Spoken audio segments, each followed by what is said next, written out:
Now, the ANC's Gauteng elective conference kicks off today. Subcommittee chairpersons held a briefing on the policy documents on the agenda. So what are the priorities for the governing party in South Africa's economic capital? Pule Letshwiti-Jones standing by in Benoni for more. So Pule, of course, this comes at a very extraordinary time. Last night, the release of the final part of the state capture report. Even more high-profile ANC names dropping in that report, consolidating a fairly sorry picture that the ANC really has to answer to. How would you describe the mood ahead of the ANC conference in Gauteng? Well, Sally, of course, the issue of state capture and some of the ANC officials who had been previously implicated in some of the reports is one that cannot be ignored. And of course, this comes just a few hours before that special National Executive Committee meeting that's expected to sit and convene by some of the ANC's top officials. But coupled with that, it's just the eve before the Gauteng Provincial Conference that's expected to sit. But that also has challenges. We do understand that the Ekurhuleni Regional Conference was marred by violence and an impasse of 19 quarantined votes, which remains an issue.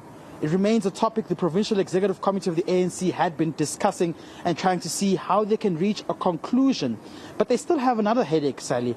It's the Tshwane ANC Regional Conference, which is the second largest region in the province, which some delegates are still threatening to take the ANC to court, saying that regional conference was also not properly convened and that it had also been rigged by some delegates. And these are just some of the challenges that the Provincial Executive Committee is expected to brief the media about in terms of what is the way forward and hopefully if this conference will sit properly. There's still the issue of the West Rand region that's still expected to sit, and those are just some of the challenges that the provincial ANC has to deal with. Talk to us about the leadership, because my understanding is it's between the Education MEC, Panyaza Lesufi, here in Gauteng, and the Cooperative Governance MEC, Lebogang Maile. Yeah, those are just some of, the top browsers of those who are competing for a chairperson position. And one would also try to understand that if you look at the manner in which the City of Tshwane Regional Conference was convened, the ANC, some of those who were elected are those, of course, representing the banner Adiwele, which represents Lebogang Maile. In Johannesburg, you got a mixture of that slate of, with those who are in support of Panyaza Lesufi and, of course, Lebogang Maile. But maybe also to just get some logistical, news and of course updates of just ahead of the conference. I have the ANC, of course, ANC official, Miss Lindiwe as well, who is the MEC for Community Safety, who's going to give us. Thank you for joining us, MEC. Yes, Faith. Yes. Sorry about that, Faith. Maybe you can just give us an update as to what is the latest and where do we stand right now. No, most of the delegates are actually collecting their accreditation in Boksburg. We had anticipated to start at 18 hours. It's 10:05. Let's hope that we might be able to be on time to starting. We're starting with discussion documents for the national conference. As you know, that there's national policy conference that will be taking place in July. So as Gauteng also we have to come up with our own mandate and what it is that we're going to put forward at that policy conference. You know that Gauteng is the economic hub of South Africa. So everything starts here. So that's what it becomes important to go to City home, so that when delegates go to that policy conference, how is it looking right now? Does it look like the conference will sit successfully? There's a lot of challenges that's also been brought up. The 19 quarantine votes, and also some, comrades of the ANC Tshwane region are saying they want to take the region to court because it didn't sit properly as well. Well, I can't comment on things that Amahia say.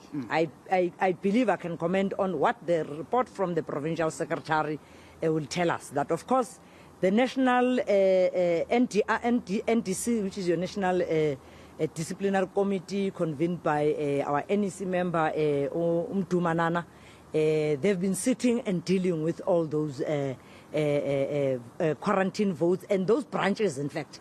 There are a lot of disputes here and there, but some of them, of course, they've gone to appeal. Others, they were told to rerun. So the outcome of all those meetings is what, when it is consolidated, we'll be knowing exactly what was the outcome of those that had submitted their disputes. But so far, we have not received the report as of now, as I'm standing with you right now. But as soon as that report has come forward, then that's when we'll be knowing out of all the branches that were told to rerun, or those branches that were set aside, or those branches that were quarantined, what has been the outcome of that. So this report won't have an impact on the conference and the business for the day? I don't believe so. I believe it will have an amicable solution. Isn't that the highest decision-making structure? Right. Is the NEC. Once the NEC has taken a decision, it means those branches, they have to comply with the decision of what will have come out from the NTRC. So in conclusion, you're hopeful the provincial conference will say? This one is going ahead. All right, no, Mazibuko, thank you very much. We'll be joining you later. That's Faith Mazibuko speaking to us, Sally, just regarding the progression of the provincial conference. Just a lot that's expected to take place here, and hopefully that report she's talking about that's expected to be tabled will be giving us some insight as to what are some of the challenges that still have to be resolved. Yeah, well, she certainly sounds very confident. Thank you very much for giving us that preview. Pule Letshwiti-Jones coming to us live from Benoni. Now, still to come on